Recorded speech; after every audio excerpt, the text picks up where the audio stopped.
Your ancestors are going to ask one thing. They're going to ask one thing. They're going to ask you, did you find my eye?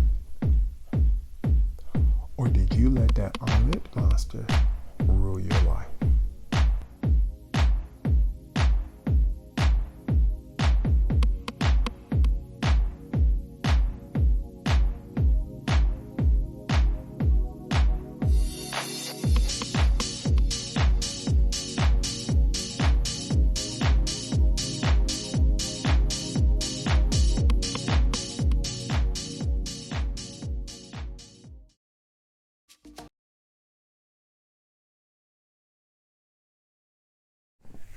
At the Boo Fam, peace and blessings. This is Derek Rakumore. And the purpose of making this video is that I've been in conversation with a few people for the past couple of months or so. And it's been regarding Kemetic spirituality. These individuals, they come from a certain community, and they've been asking, can they practice Kemetic spirituality because of their life choices or because of their preferences? And this has been an ongoing conversation. I've been trying my best to kind of get them to understand, not my perspective, not my opinion, but understand what Kemetic spirituality is and why there are certain rules that have been put in place in order to practice Kemetic spirituality. But a lot of these individuals, they're taking it personal, and they are up under the impression, I think, that I'm just making up rules, that I don't like them or I don't agree with whatever they're doing, so I'm just saying whatever I'm saying just to kind of gateway and keep them out. Okay? So I want to go ahead and clear the air. I want to make this video so that, and again, and let me say this, let me put this out there. Please don't go search for these individuals' DMs and all that kind of stuff and harass them or anything, because that's not the purpose of this channel. The purpose of this channel is basically to heal everyone and to get us on another plane or another vibration, another higher vibration. And for some of us, it's going to take a little bit more work than others, but that's the purpose of this channel. So, but I want to go ahead and make this video so that it's all clear, so that even in the future, when individuals come up and they want to ask these same questions, we can reference them back to this video, because we want this subject to be clear. We want it to be clear. We want it to be crystal, so that there's no kind of confusion that is going on. So first of all, let me explain to you that a lot of times when an individual, they ask me, they say, hey, Raku, can I practice Kemetic spirituality? Because like I said, these individuals, that's what they've been asking. They say, can I practice Kemetic spirituality because I'm from this, or I deal with this, or this is my beliefs, this is my preference, this is my sexual preference. I always say one thing, and that is, go talk to your ancestors and your spirit guides. That's been my response. Now, I believe, like I said, I think in responding that way, a lot of individuals are thinking, hey, I'm being disingenuous, that I am just saying it because I don't want to empathize with, what's going on, or I'm being too head up in the clouds or something, or I think I'm perfect or whatever. So let me explain. If I've had individuals from other communities that ask me the same question. I have talked to several white people that have asked, and they say, "Hey, Marco, I'm of Irish descent, or I'm of Italian descent. Can I practice comedic spirituality?" And I tell them, "Hey, go talk to your ancestors, your spirit guides." I've had Asians ask, "Hey, can I practice comedic spirituality?" And I tell them, go talk to your ancestors and spirit guides. And the reason why I say that is because if you had asked me this 30 years ago, if you had asked me this when I was in my teens, I'm saying like maybe, young adult, we're talking 18 to 25, 26. You had asked me that then, I would have told you, nah, you can't practice comedic spirituality because comedic spirituality is just for black people. That's what I would have told you.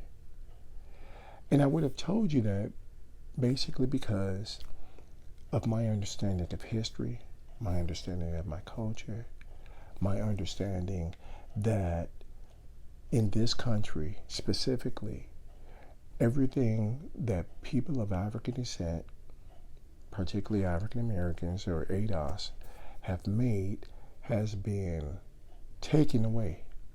It's been taken away. It has been whitewashed. It's been, appropriated. So based upon that understanding, I would have said no. And I would have discouraged anybody from going ahead and practicing comedic spirituality if I was between 18 and 25, 26 years old. And the reason why I would have done that, again, is based upon my understanding of all these things, based upon my understanding and my perspective. But when we look at it from a real spiritual perspective, the reason why I'm doing that is because I'm doing it from my ego. I'm doing it from an egotistical perspective because I'm trying to protect. I feel that that you're going to take something from me. I feel that you're going to violate my culture. You're going to violate my spirituality. You're going to violate this. So that's the reason why if I was between 18 and 26, I would have said, no, you can't do it. No, you can't practice comedic spirituality. But after working with my ancestors and spirit guides, after doing readings for others and having conversations with their ancestors and spirit guides,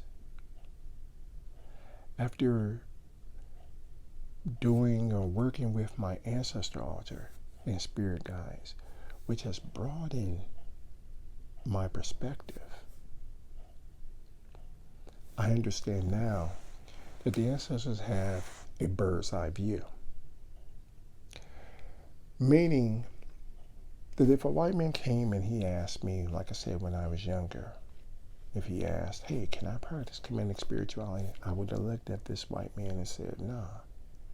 Based upon my history, based upon our history, based upon the history in this country, based upon all these physicalities, based upon this egotistical perspective, I would have said that.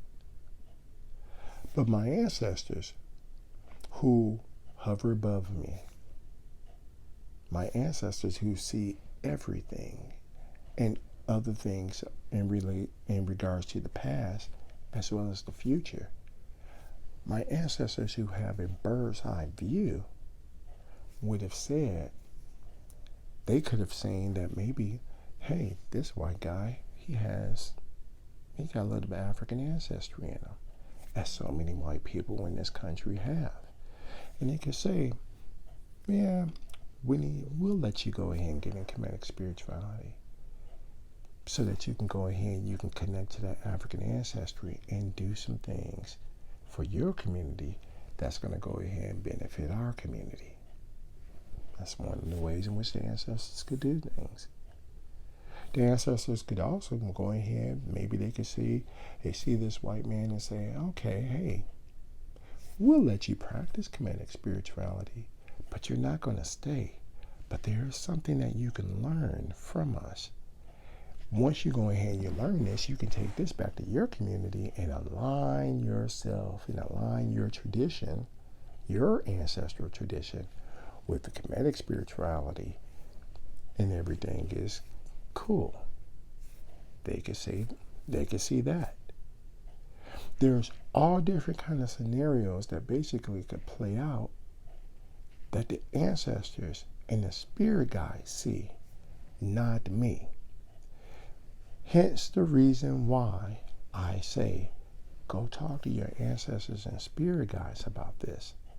Because unless I do a reading or so, unless I've done, unless I do some readings, unless I'm, they're telling me something specifically because I ask, I don't know what's in store for you. I don't know what your future is. I don't know what your path is. But guess who does? Your ancestors.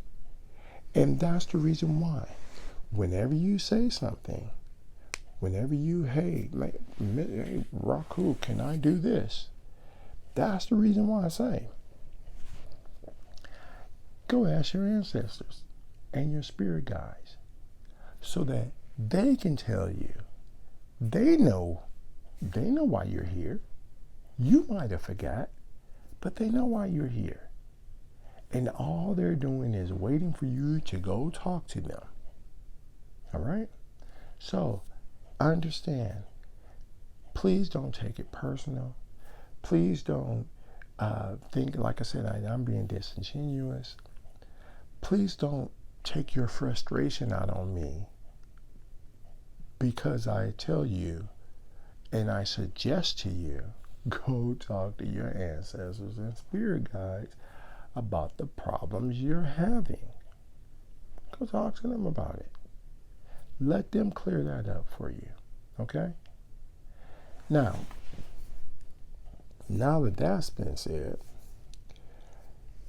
the second reason why, or purpose for making this video, is because, as I've stated, these individuals that are from this community, from this one specific community,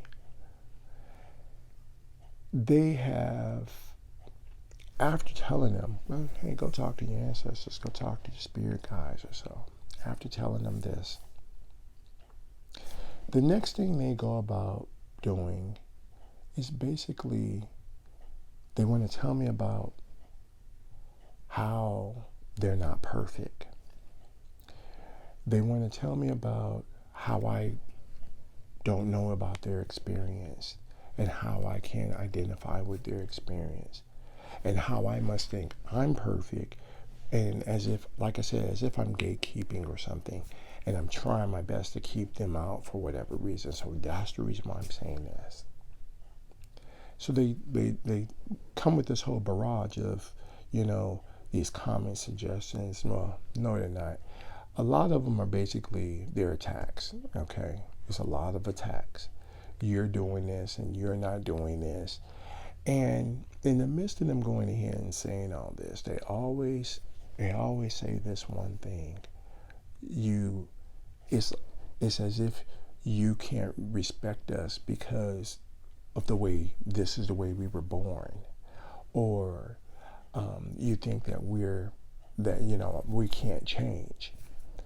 And it is in those responses that I basically am able to see that they don't understand what spirituality is about. And a lot of these individuals, and again, I'm not trying to attack them or any of that kind of stuff, but I'm just saying a lot of these individuals, they don't understand what spirituality is about. So let me explain it. And I'm going to try to go ahead and give you an example about this. Part of the reason why it's so difficult for us to understand Kemetic spirituality is because we don't live in a spiritual society. We live in a society, a very Western society, that has no culture. It has no respect for culture. It has no respect for tradition. It has no respect for spiritual culture. This Western society that we live in only respects one thing, and that is money. And because it only respects money, they think that's where the power comes from. And that's all they focus on. Now, it's because we don't have a understanding, we don't have a tradition. It's because this society doesn't believe in tradition, doesn't believe in culture, doesn't believe in spiritual culture. Because it does not have those in place, what basically occurs is when an individual is traumatized, what ends up happening is that they take the individual that has been traumatized and basically they highlight the trauma, and instead of learning to heal the trauma. Okay? See, if we were raised in a spiritual culture, if a traumatic event took place, there would be someone with more wisdom, more insight, more know-how, who would actually come about and try to help us to understand. They would heal us of the trauma, but they would also try to help us to understand why that trauma occurred and how that traumatic event relates to our purpose, or how that traumatic event relates to our destiny. Okay? If we're involved in a spiritual culture, that's pretty much how we will be raised.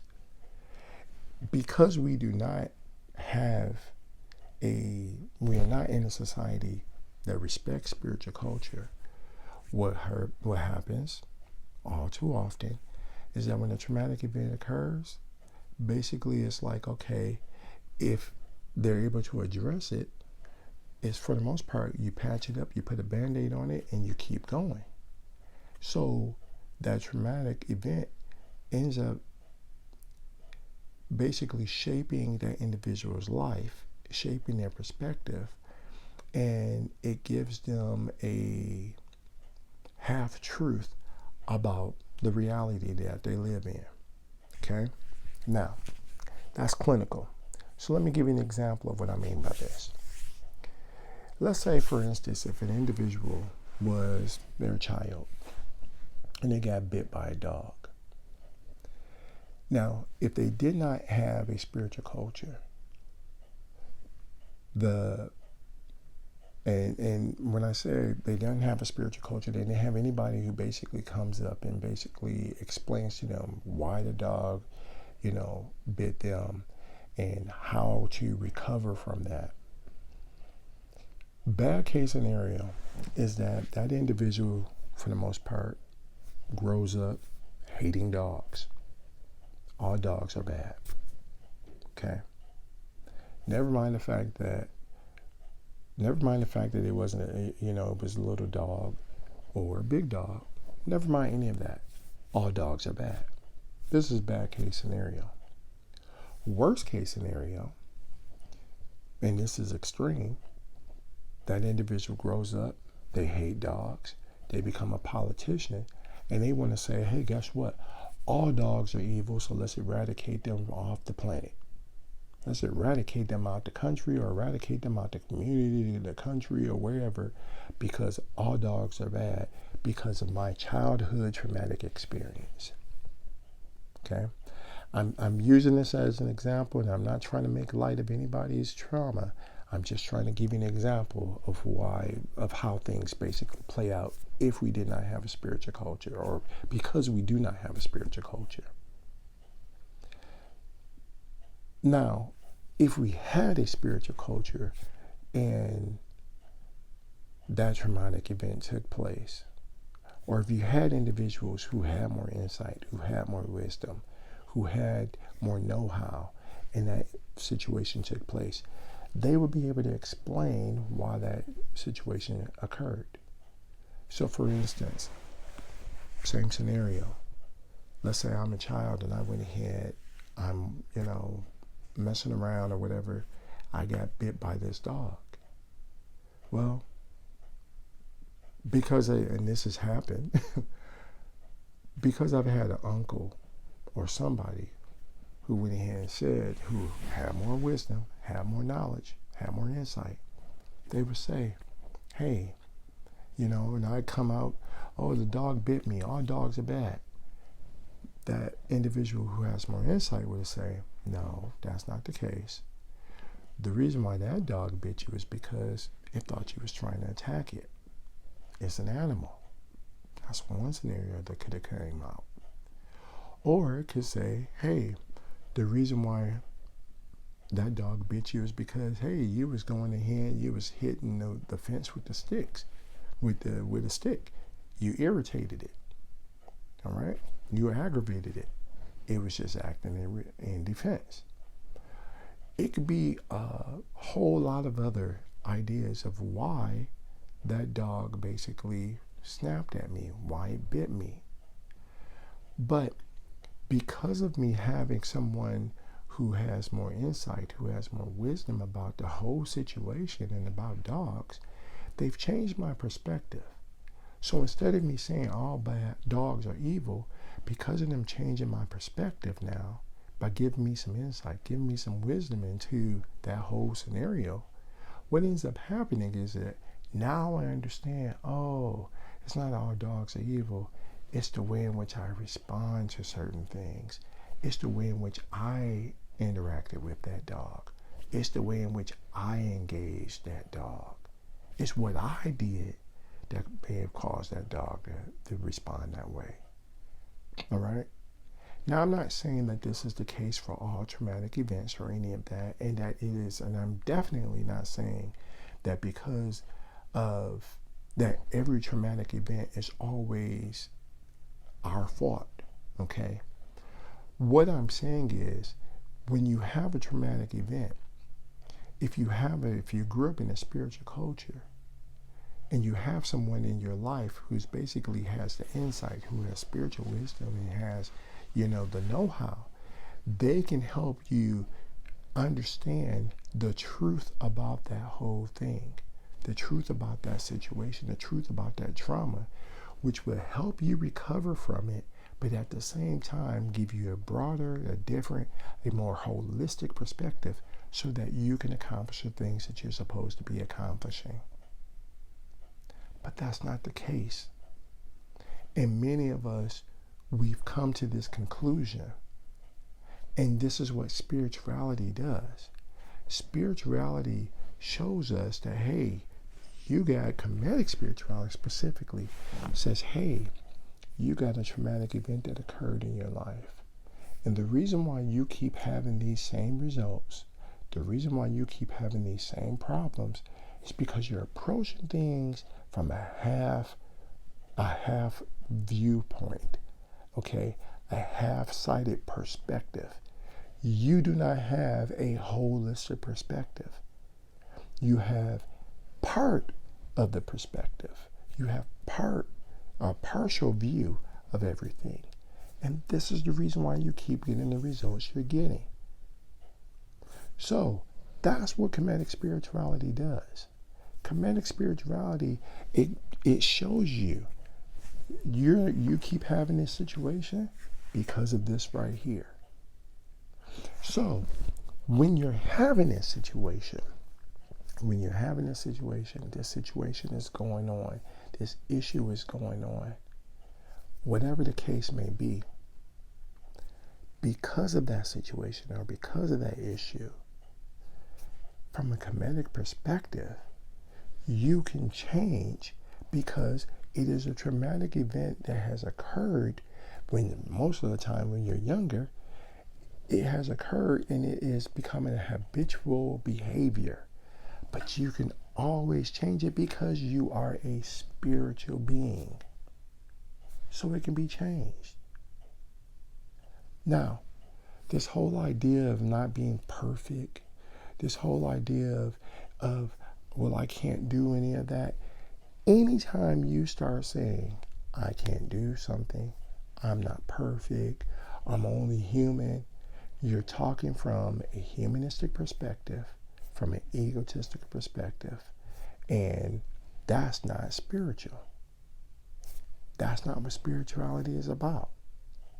Spirituality is about coming, it is about going in here. Comedic spirituality specifically is about recognizing you come with this baggage. Let's get over it. That's what comedic spirituality is about. But I get it. Some people have made comedic spirituality out to be, we dress up in these comedic or these ancient Egyptian costumes, and we go and we stand around and we fellowship and we chant all these hekal and all that. Okay, fine. If you think that's what comedic spirituality is, great. If you keep getting results that way, great. But that's not what comedic spirituality is to me. And that's not how I've seen it. That's not how I've seen it practiced. That's not how it's worked for me. The way comedic spirituality has worked for me is simple. My ancestors say this is what we got. This is what the rules are in order for you to accomplish X, Y, Z. So guess what I'm doing? I'm going to follow the same rules that they have followed thousands of years that have made their society as a sound society. I'm going to follow those same rules that produce and give me the results of X, Y, and Z. It's that simple. I'm not dictating this. I'm not telling you these are the rules based upon what I think and based upon what I believe and based upon what I like or all that kind of stuff. I'm just a steward telling you these are the results that I got because these are the results that my ancestors said that I'm going to get. Now, if you differ from that, you don't agree with that, you have every right to go somewhere else. You got every right to go practice something else. Go practice it. Okay? I'm not going to stop you. You're not going to hurt my feelings or any of that just because you choose to do something different. Because I really don't care. My life on this planet, on this physical existence, is too short to be concerned about what you choose to do, what you choose not to do, because you choose not to talk to your ancestors. It just is. I got certain things I have to do. There's things I have to accomplish. And that's all it is to it. All right? So, again, go talk to your ancestors. If you don't like something, you think, oh, well, it needs to be this, that, and the other. Okay. You want to try something new? Go talk to your ancestors. Okay? Go talk to your ancestors. I mean, why are you afraid of doing it? All right? But please stop saying that this is being spiritual or you trying to be spiritual when all you're really trying to do is actually go ahead and get into a religion. Because that's not what comedic spirituality is about. And I'm putting this out there because as a warning, because you play with comedic spirituality, it seriously will come back and haunt you. Because it's like that. Those ancestors, they put in a lot of work. And again, thousands and thousands and thousands of years of work of them doing certain things. They're not going to change just because you feel a certain way. Now, if you're coming to comedic spirituality and you want to do things different, you recognize that, hey, I got a traumatic event that took place and I want to get over it because I'm starting to see this is what is helping me or is making me see things from this perspective. I don't have a holistic perspective. I don't have any of this. Okay? I'm missing this. This is what they're waiting for. Because what you're doing is you're taking the career, you're taking the initiative, and you're being Haru about it by sacrificing your ego and realizing you only got one eye. That's what Haru has. Haru Horus. That's what he has. That's what the whole story of Asera is about in regards to Set gouging out Haru's eye. You only got one eye. In order for you to get that second eye, to get that holistic eye, to get that intuitive eye, you got to sacrifice. Stop coming with your glass full, talking about this is what comedic spirituality is, and you want to practice comedic spirituality, but then when someone is telling you about comedic spirituality, you want to tell them, no, this is what it is. And you're not accepting of this, and you're not accepting of me in the way and my preferences. You shouldn't even have preferences when you come to comedic spirituality. Let me rephrase that. When you come to comedic spirituality, you got a whole bunch of preferences, but it strips you off of that. It strips you down from that. It strips you of all that kind of stuff because it helps you to understand that, oh, those are all egotistical things in the first place, things that I went ahead and I said to protect my ego. But they ain't really me. Okay? Because at the end of the day, and as I've stated this before, when you make transition, your ancestors are going to ask one thing. They're going to ask one thing. They're going to ask you, did you find Ma'at? Or did you let that Amit monster rule your life? Because that's the whole purpose of you being here. But that's all they're going to ask. Because if you ain't found Ma'at, you will be back here again, doing all over again, having that same lesson, trying to figure out that same lesson. And that's it. So, I hope that makes more sense. Again, if you got any comments, questions, or suggestions, feel free to drop me a line. Until next time, it's a poo. Peace.